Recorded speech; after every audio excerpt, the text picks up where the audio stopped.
our presenter, Dr. Daphne Yao. Thank you so much, Miles. I really appreciate it. And so yeah, feel free to send chat comments and on Slack. Miles will monitor.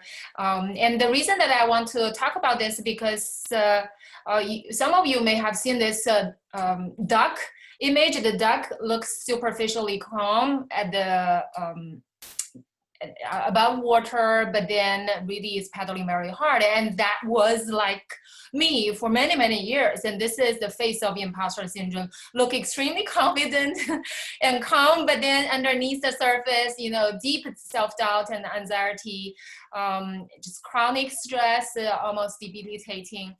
And so I felt that I have reasonably overcome this, and then so I do want to share my experience, and I feel like this is just not talked enough, and so I want to add in this anxiety component. Because just regular life is has a lot of anxiety inducing. Even you have just a very basic work, you have all these issues. You have, you know, task deadlines, promotion, salary, and on top of it, you have COVID, and US has the best COVID situations. But then this tech profession has this another level, right? So this is a fast-moving field. There's so many young people, and then there's just a new buzzword, a new technology. And then, you know, you have friends ask you to fix computers. Cybersecurity also has its own challenge. You know, not be able to secure stuff, and then sometimes you were like, okay, I probably don't say this is secure, and so but then people ask, is it secure or is it insecure? Then, you know, you have to choose one, right? So just the different layers of anxiety.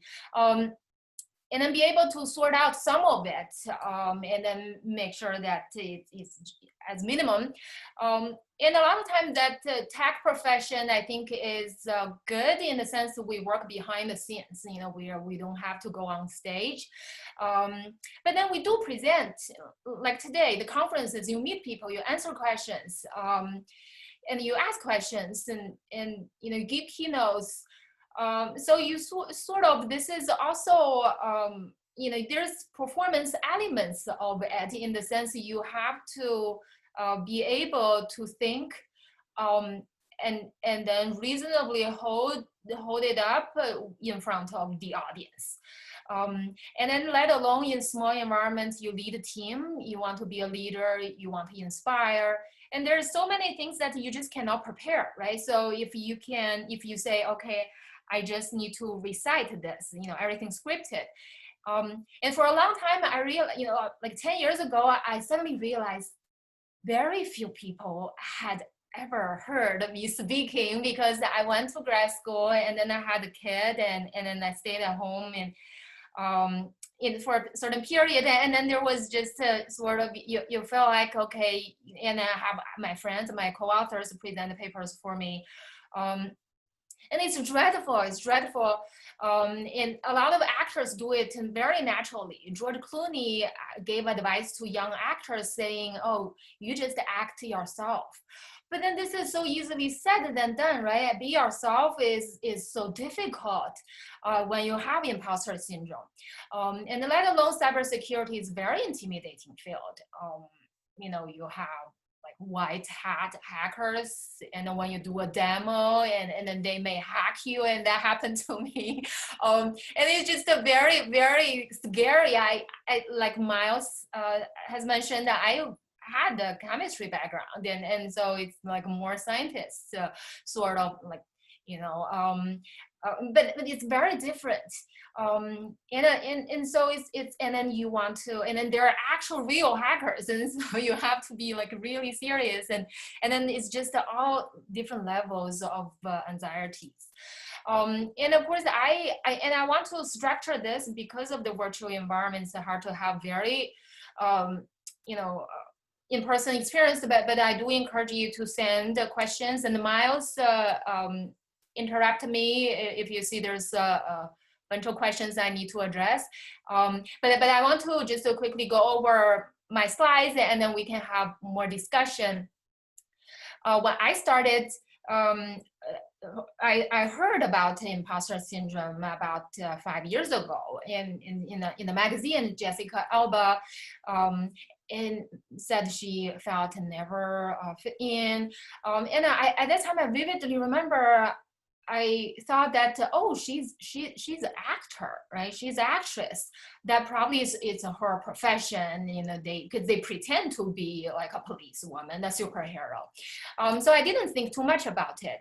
And this is a psychological issue, of psychological condition, your internal fear of being exposed as a fraud, and you feel like you never done much, and then your past accomplishments are just not good enough, and there's no pills for it.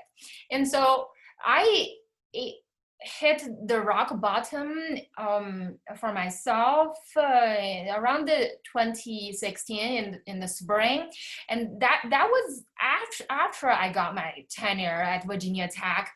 I also sort of came out of what people call post-tenure depression, and then some just this, you know, I recently felt good about myself, and then I went to San Diego, lived in this beautiful apartment close to the ocean, nice weather, no mosquitoes. And so one day my daughter and I were playing in this community park, Torrey Hill Park, very beautiful. And California is interesting. If there's no El Nino, there's no like rainstorm, there's no wind, and so like nothing mess up your hair.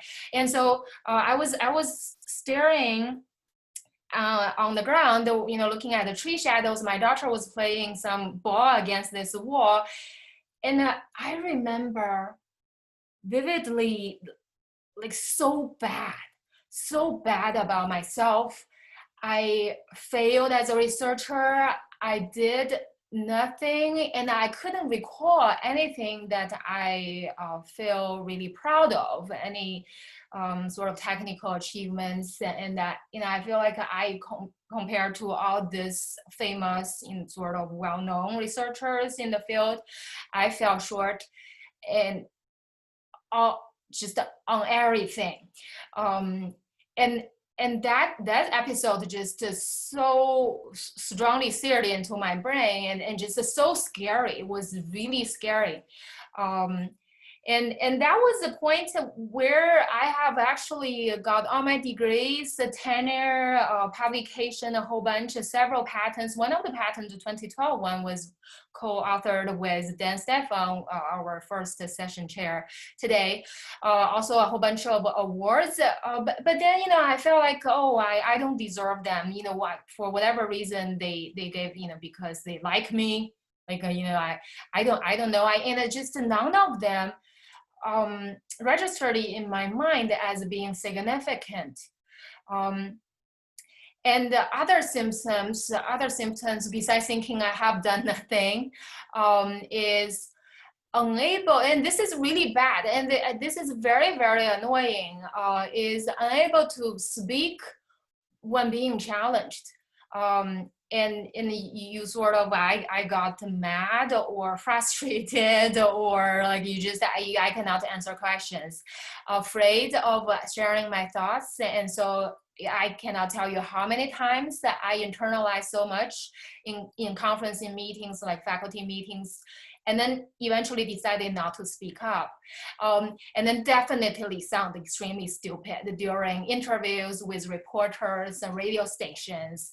And one particular bad interview with CBS, the reporter, I don't know why he asked this. He said that you're the lead author of the work, and then that would just throw me off. And so I did horribly. They actually didn't air that segment. Other symptoms I had, downplay my knowledge, you know, just to sort of choose to look dumb, and then rather proud of it. And so like I would there are situations I would say I didn't know something, but then I realized that actually knew it, but then it's just very confusing. It's hard to explain. And this is called intellectual inauthenticity. And I recently learned that there are actually names about this. The biggest syndrome other people mention for imposter syndrome is that feeling like a fraud. I actually didn't feel that much. I only feel worthless and occasionally feel lucky. I don't feel too much like a fraud. And I guess the assumption of feeling like a fraud means that you feel that you are in a good position. I don't know. I just never felt like I'm in a good position. I'm always in less than ideal position, and I haven't done much. And so those kind of, it's just extremely negative. And unfortunately, this is not just a female issue, very well known. And then of course, a lot of people don't talk about it or realize that they suffer from imposter syndrome. Tom Hanks disclosed that he also had issues, has struggles with it. Bonus points to people who know the two Oscar-winning movies of Tom Hanks as a lead actor. Of course, there's no grades coming out of this session. And other public faces of imposter syndrome, and a lot of them are people of color. Many of them are females and high achieving females. And some of them are still struggling. Yeah. There's a question I pulled from Slack. Mm-hmm. So with all these famous people having imposter syndrome and trying to relate to them, how do you know if you yourself have imposter syndrome and not just a bad mood, or seeing all of these famous people with achievements and seeing them rise through it?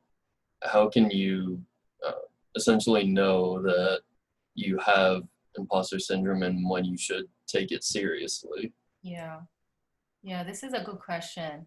Well, so there are a lot of books that talks about different symptoms. Although it's it could be something else. So for example, like working hard and always trying to get approval. And then I think the biggest for me is that I think that I haven't done much. Well, actually, I realized that I have done some. So I think how do you like if your perception and other people's perception about you consistently there's a gap. And so like for example, how did you take one of the test that I came up with is, and also I observed that I have very different reaction is now people would, I actually acknowledge people giving me credit and giving me compliments. If they say, oh, you did, this is really well done. And I would say, yeah, indeed, we are really proud of it. Before I would like, no, there's this little thing that we didn't do well, and there's this, there's some, the microphone didn't work at the beginning, and so so how well you recognize your achievements. I will also mention some of the issues, but I think you sort of, I would say if you have some inklings of thinking that you might have it, just to read more about it, just in case. Knowing more about this, I also show a few references. It would definitely help, regardless you have it or not, or how seriously you have it. And so I wonder, where does it come from? And to some extent, it's not very important, because all you want to know is how can I get out of it. And and the more I realize this problem, the more I see some of my close family members have similar issues. And then so there's some genetic, environmental, behavior influence. And there's also society's bias. And I think a lot of people don't realize that how many minor messages that we are sending to people that cause, for people who are sensitive, who are extremely perceptive. One of my male master student, he mentioned when he was doing overstock.com internship, people asked him to exchange a light bulb, and thinking that he's a custodian because he has like very big muscles. People ask me to smile less, and those are like good people, like those are people who really want to help me. Okay, and then they, they're like, you look too weak because you look too nice, and then it's just there's a butterfly effect. You don't know what people would think. My daughter, she has me and my husband both work. My husband and I both work at Virginia Tech as professors, and for several years that she couldn't believe it. Like she's in denial. Like, how can immigrants' parents teach other college kids? And so, those little messages in the self-fulfilling, sometimes in the worst scenario could become self-fulfilling prophecies. And so it's not just a, apple, your sort of like bad apple situation. There's a like interactive. And so, I think I reasonably overcome the smiling too much issue, but then people actually start to complain about me smiling too less. And so I keep telling them this is my resting happy face. And so and some people say, oh, imposter syndrome, it's a good thing, it makes you work. You always feel inadequate. And then you work more, but I would say this is still something you want to get rid of, because if you constantly tell yourself you don't belong, you're bad, you don't know anything, that's just very bad mental condition. And for our profession, we need creativity, persistence, right? How many projects that were presented today and yesterday are done in like a couple of months? So all of them, I bet, take a long time, right? So it's not just a one-shot thing. PhD thesis take multiple years. A master thesis, you experience failures, first try, second try.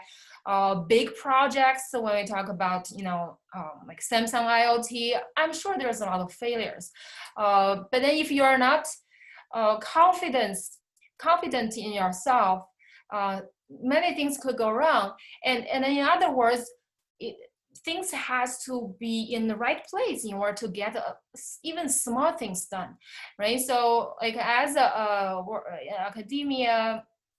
academic, I publish papers that I need to have faith in reviewers. I had reviewers rejections that many years ago that says I still don't trust these authors.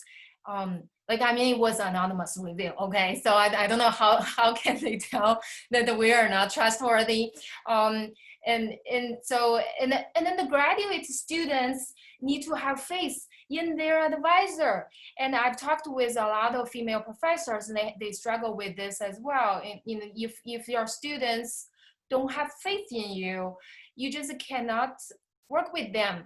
And let alone funding agencies, federal agencies, industry, they really need to have faith in the PI, the principal investigator, the department head, the dean need to promote it, making sure that this person is doing well in terms of academic rank. And then it's just so difficult, when you think about it, stars have to align in order to do research, to make advance in this technical profession. Otherwise, you feel like, okay, I'm not very good. maybe I should quit, right? I'm not. I have students who said because of really particular bad sexual harassment incident, and she said that, oh, I'm not very good at research anyway. And so I think, you know, all these little things just to make you feel like you don't belong. And so when I was when I had the issues, I was really afraid of being judged, you know, questions, rejections, terrifying. And then you have in this field, we have so many rejections, right? How can you handle these? You have to really believe in yourself, taking leadership positions, right? So, you know, you feel like, oh, I cannot lead. And so take more risk. Imposter syndrome, overcoming it would allow you to be able to say, okay, I'm actually good enough. And I'll show you some examples about how to think that you're good enough. I've seen a lot of the graduate students, what they have, especially, and then sometimes even for senior graduate students, they feel like there's someone else in this world who knows about their dissertation better than themselves. And therefore, it's just a matter of time. And then it's just, you have to search for that particular paper and that particular person who will shed light on the dissertation problem. And so, you know, reading papers, doing endless Google search, okay? And not afraid of, not be able to just start inventing something of your own. And of course, unable to defend the security. I've had students who say, no, you know, upon a criticism and say, no, this work is not secure. So I'm sure it is secure under some scenario, right? So you just have to figure it out. And Janet Yellen was the former chair of Federal Reserve, and when she was, her name was floated as a potential candidate, and someone else said, no, Larry Summers is way more qualified than her, and she's unqualified. And so this word, unqualified, always appear when her name appears. And to that, she responded, just don't count me out yet. And eventually she was elected. And so just don't quit prematurely. There will be people who criticize you, and you know, I've seen so many criticism ranging from there's no new math, and also, you know, you should work on Y instead of X, and your work is too rigorous for security conferences, and so, you know, you just have to, you cannot take these criticism too seriously. And I tell students, yes. Sorry for the interruption, No, but there was a question from one of the earlier slides from Slack. Yeah. It's about, you were saying how you should go from fighting imposter syndrome to going to work more and starting to work more in a fierce manner. So the question is about kind of trying to go from one extreme to the other. How do you balance going from imposter syndrome to work more, but not to burn yourself out and trying to make that effort? So first of all, there's some misunderstanding in this question. So nobody should burn out, okay? And then for people who burn them out, and they usually have, they may have, it's more likely they have imposter syndrome. Imposter syndrome people do work very, very hard. As a matter of fact, this is one symptom of this, because they felt like they have to keep proving themselves. Like every day for a long time, I woke up in the morning, like 5 a.m. and I felt like, God, there's so many things I have to do. And then, like, you know, what I have done in the past just didn't matter. So imposter syndrome is about recognizing your strengths And then the imposter syndrome problem is not working hard. No. It is working hard, but not giving yourself credit. And of course, the opposite of that would be not working hard and then just overestimate your ability. And certainly, we don't recommend people to go there. I actually have a slide about the other extreme, so I'll explain that later. So impossible, yes. So in terms of criticism in this security field, it's very well known that Fred Cohen proved back in the 80s that it's impossible to achieve perfect security. And so he has like a proof similar to the halting problem.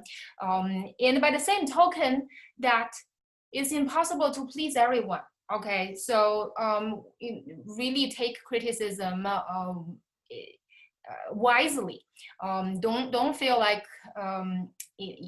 your work is worthless as long as there's one person criticizing you. This is a slide that, don't go to the other extreme, right? So in a very bad example, not a lot of CS people knows her. Elizabeth Holmes started Theranos. There's a documentary about that company. Of course, the chief scientist committed suicide, and then she was like big fraud, and then there she was saying that you can use a drop of blood to test a whole bunch of like hundreds of tests, and then she was diluting the blood with a whole bunch of water, and just the test result weren't accurate at all, but she fooled all the investors, the reporter, a guy cried, and just completely fooled by her. So we are not saying that work your way up, but then you have to stay grounded. But how to cope with imposter syndrome? Just to be clear, imposter syndrome is where you feel like you are,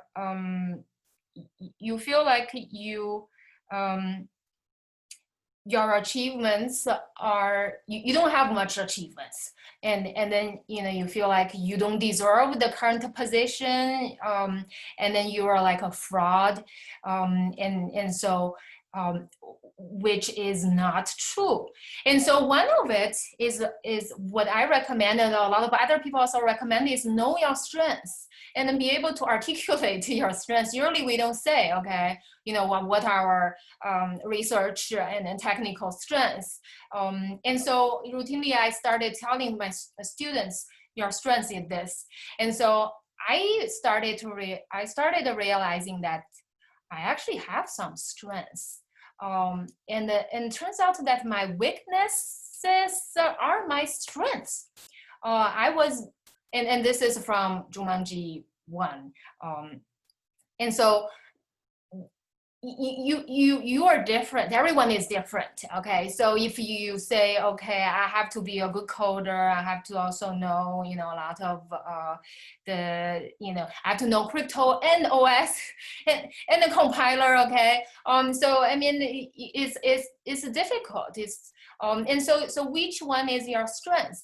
I figured out that I had a lot of abstract, theoretical training during my PhD, and I use a lot of those concepts in solving system security problems. And so my approach is always different from the mainstream approach. And of course, there's not a single mainstream approach, but a lot of time that I feel like, why am I thinking this way while others are thinking the other way?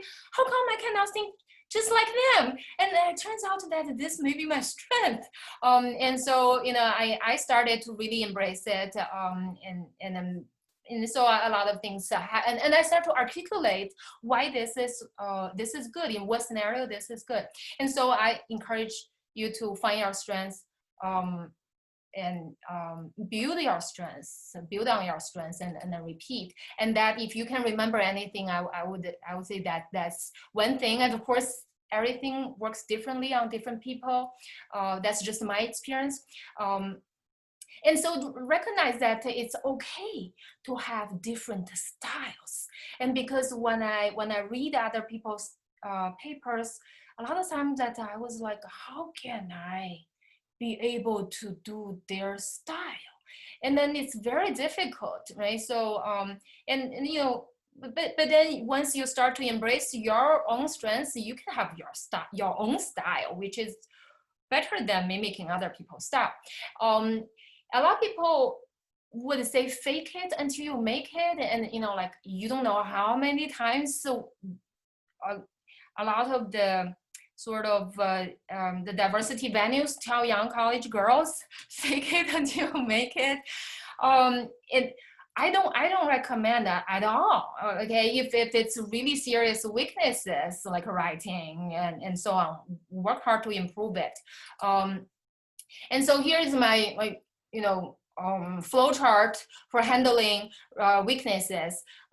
If it's a critical weaknesses, then you then you think about, okay, do I need it? This skill to get things done right now. If it's no, then maybe you improve later. If it's yes, then you can maybe think, like sometimes I have to do certain, maybe computational biology work. I cannot learn all these things overnight, and so I look for collaborators, and that's what collaboration is for. But then if you cannot find collaborators work together, then you just have to work to improve immediately. And so this is, don't fake it. It doesn't help. Some sports movies I do recommend. It's just overcoming self-doubt in different other professions. You may find some inspiration in the CS area.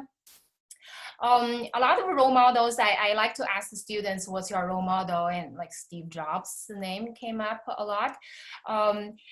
So I sometimes, I just use people around me, okay? In some scenarios, I would say, oh, this is what Barbara would jump up and say something. Barbara Ryder was our former department head, and then she was also a longtime mentor of me. And so great, has huge influence on my, worldview and so on. So then I would think, take on Barbara's spirit and then start to speak up. And so it doesn't have to be, you have to have some knowledge of your role model. But regarding, the anxiety, I think imposter syndrome folks tend to have a very high anxiety. And of course, it's a chicken egg problem. Sometimes it's hard to say which comes first. But chronic stress is bad. Leads to depression, schizophrenia, all kinds of very serious mental disease. Do take breaks. And I find that during COVID, it's really difficult. Before I could travel, now I couldn't. You just have to force yourself to take breaks. And so back in 1978, when imposter syndrome, at that time it's called imposter phenomenon, the concept was first discovered. One of the suggestion is to celebrate, to take in positive response, and then own it. And so sort of you acknowledge it yourself. And like in China, I grew up in China. The culturally routinely is that you wait until people praise you, and then you're like, no. If they say, oh, like my parents, they would waiting for people to praise for their daughter how great she is, and then they were like, no, she has all kinds of issues, and so I acknowledge it. A lot of the suggestions back in the 70s, they recommend group therapy, which is a slightly little hard to do during COVID session. Celebrate, even for small things, make sure you have, you remember to celebrate, okay? And be able to say, well, that was really great. And then these are the things that I did well, that leads to this success. And so acknowledge your achievements, your hard work. That is very, very important. And one of the biggest gap that I see, I think the imposter syndrome, a lot of people recognize is very important. But there are so many resources that focus on self-help. They'll say, oh, you do this, you do that. Self-help alone is not enough. And, in particular, I think the advices such as have stronger self-esteem or be more confident. It's very difficult. If you tell people be confident, it just, I mean, if they could have been more confident, they already probably have been. But support system change the system. It's a part of self improvement and part of the system. And one of it is find your allies, find people who are open to this problem and willing to help, and then and be able to help you, just to find people that are supportive. And this is a good time for me to mention CCS workshop, I mentor workshop that I help organizing. I am organizing, and anyone is welcome to attend. But we also recruit mentors and then mentees. We call them cohort. And this is the first year we run it, and so we are calling for the inaugural I mentor cohort. What else to cope with imposter syndrome? And this is also very important, and sometimes this can be very silly, and also may look very selfish. but in my experience, I'd rather do this rather than having anxiety build up and leads to all kinds of mental issues. So you do need to, for people who are prone to anxiety, are sensitive, overthinking, and so guard your confidence. You will not immediately flip to the other side, and it's a slow process for you to tell yourself, you're good enough. But then sometimes that there are sort of comments directed towards you that may cause you to feel bad. This is a real quote. The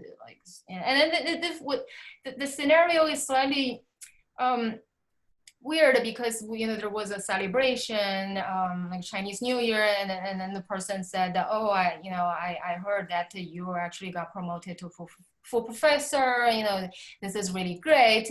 And so if the conversation stopped there, then I'll be very happy. And then the person explained that why he thought that is great, because women usually suck at computer science. But then in those situations you feel like, okay, maybe I should just quickly leave. And then so you do your thing, whatever it works for you. But then you tell yourself that you just cannot. You have to protect yourself. And that doesn't mean that you really suck. It's all these sort of negative indications. Sexual harassment are really bad because that really indicate that it gives people the impression that you don't belong. You're here for some other purposes.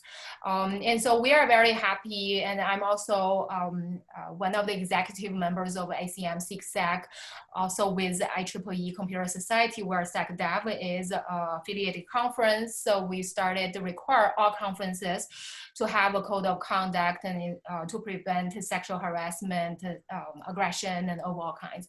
The system support is just slowly improving. It's slow. So, Dr. Yao? Yeah. There's a question I picked up off of Slack. Okay, so this is the last slide, and maybe we can just and then do the questions from here. All right. So So yes, some books, some are easy to read. Those two are in particular has a lot of references. I think are very interesting because there are books that are more of, oh, you should feel good, and so more abstract, and these two books have more concrete data. The original references is here. So all right, well, let's go ahead. Someone asked the question or noticed a similarity. A lot of the tips for coping with imposter syndrome look a lot like parenting tips, like seek support and celebrate accomplishments. Do you think there's a coincidence in this similarity? No, I think as a matter of fact, my husband, he came from a very different family, and of course it's gene and the environment. His brother didn't do very well, but then I think it helped him, the parenting skills. But yeah, so that certainly has some similarities, and it's just to take for example, one of the group therapy suggestion recommended by the 1978 authors is to have a group of participants, and then they would have some scenarios, and then be able to reenact and then to each other, and then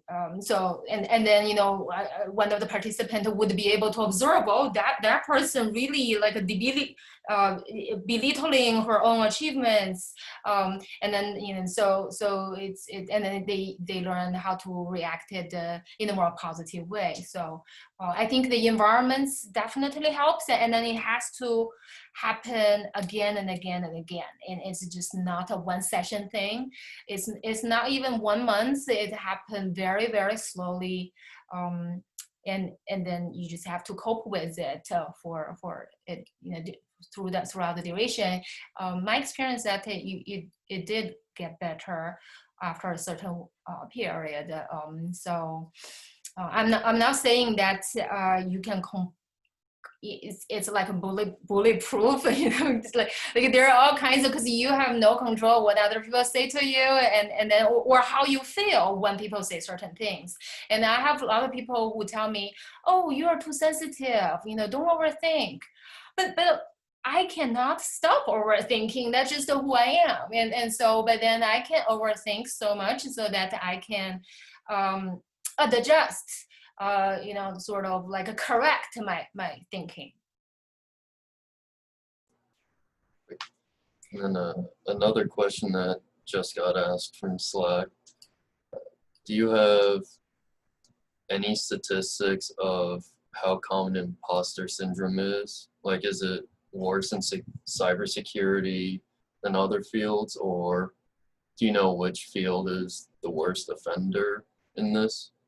This is interesting. In cybersecurity, I haven't seen any research on this. In tech field, I also, there's a lot of this has been studied in the business field, like CEO at that level, sort of. And I recently read a UK survey that mentions 55%, like half of the people that they studied, and both men and the women, on average, I think the whole group, 50% demonstrate symptoms. And then this is, of course, it's not based on that particular study, is not based on Q&A. So it's not based on questionnaires. Do you think you have it? And so they I think that survey in particular, they ask questions, and then the conductor would analyze and then conclude. And then they did mention that women are like 20% more than men. And so so I think there's women are more likely to have it. CS field, there are less studied, and so that's why I think it's very important we start talking about this. There's a recent study in last year's SIGC, it's ACM computer security education conference started to look at in coding in undergraduate students, how many of them have it. I forgot the number, but a lot of time people say this is a silent epidemic. A lot of people have it. It's just a different degrees. In my case, I particularly, when I this is the second time I talk about imposter syndrome. I had a YouTube video. A lot of people came to me after watching that video, men and women, and then telling me that they also have similar issues. And so, but most of the time that people don't want to talk about this, and then even for me, I think I don't know whether it's because I'm older or I'm now a full professor. I don't know, but it's something that because you feel like, oh, if I tell people this, I will look very weak, and in particular, this tech profession, everyone is like, okay, very tough. And so you want to look like a very tough person, as opposed to a person who just overcome imposter syndrome. But then we should I think there should be people who raise the awareness, because now I'm on the other side. I feel like I'm way more productive, and there's just a lot of things gets done. And I take bigger roles, and before I feel like, oh, I won't be able to take it, be able to do it.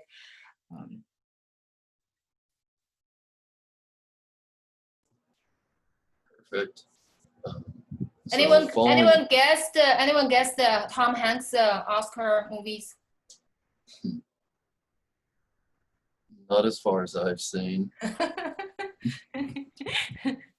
I guess it will be homework assignment.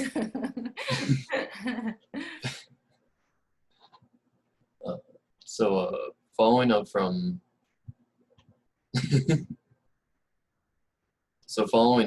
a earlier slide, you noted that having role models are important.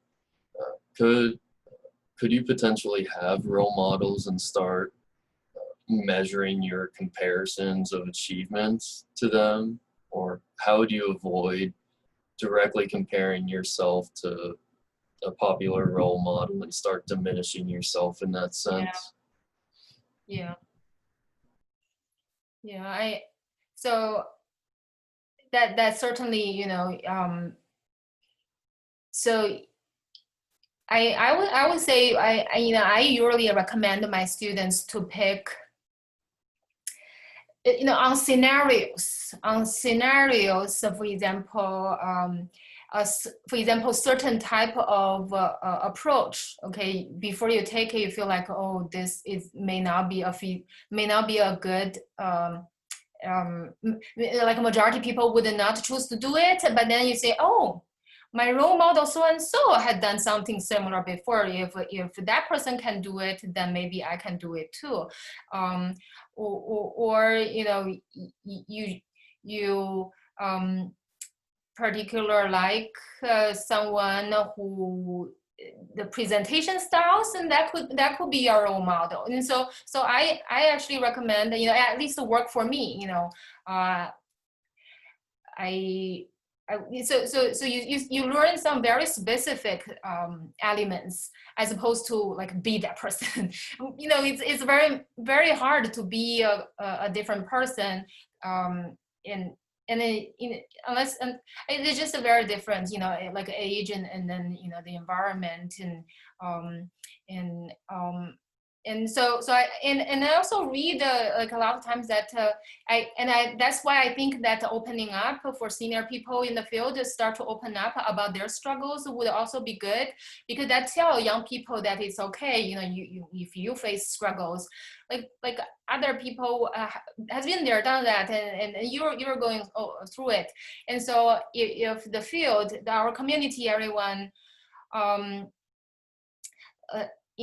make it so easy to get things done. That's obviously not true. I had so many rejections, and so I'm very open to talk about this, and I think it's just so people can when they got rejection, they say, oh, so and so has something similar.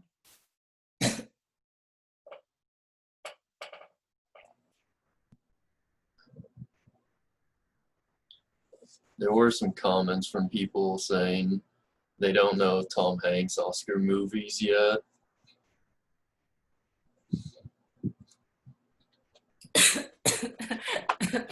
I remember it's any guesses? Any guesses? It's got to be Saving Private Ryan. That's the most common mistakes. he got nominated for that. Miles, have you seen any of Tom Hanks movies? Come on. I have to go with the last response is Saving Private Ryan. I remember it's one of it's Philadelphia. The other is Forrest Gump. Forrest Gump. Yes. Slack response. Forrest Gump. Yeah. Although Castaway is also very good.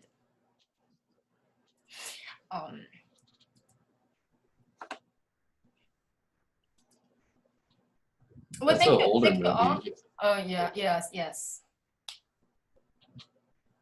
Thank you all for coming. I really appreciate. What time is it? It's right on 4:31. All right then. Well, so if you have any suggestions, I also putting together an article about my experience and then some and relate to the existing knowledges and right now it's under revision at the communications of ACM. If you have any suggestions, I really enjoy the questions. I think I will address them as well in my future talks and in the article. I particularly like SecDev, and I think this is a good, perfect venue for me to talk about this because SecDev spirit, as Yusuf was mentioning, it is very is against the mainstream, right? Like if you see a lot of mainstream has attacks and then emerging technologies, but then SecDev really embrace it. Solving practical problems, a deployment system, building system that are actually useful. And so you see there's not a lot of glamour, but then it's very practical. And so, I feel I initially saw SecDev, I really fell in love in the sense that, this is indeed my community. And I feel just finding friends like this and in research, other things would just help you going through the struggles because once you saw reviews that just doesn't make sense, and then that there are other people who agree with you. It just not just you who are crazy. It just make you feel a lot better. So finding allies, find your community, build your community. I think those are just help a whole lot in mental health and so on. All right. If there's no any more questions, I think we'll just end here. It's been a long day. I know Cedric it's what time is it? It's like midnight, almost midnight. It's okay then. Well, bye everyone. Bye. Thank you everyone. Thank you, Miles. No problem. Thank you for the talk. Thank you.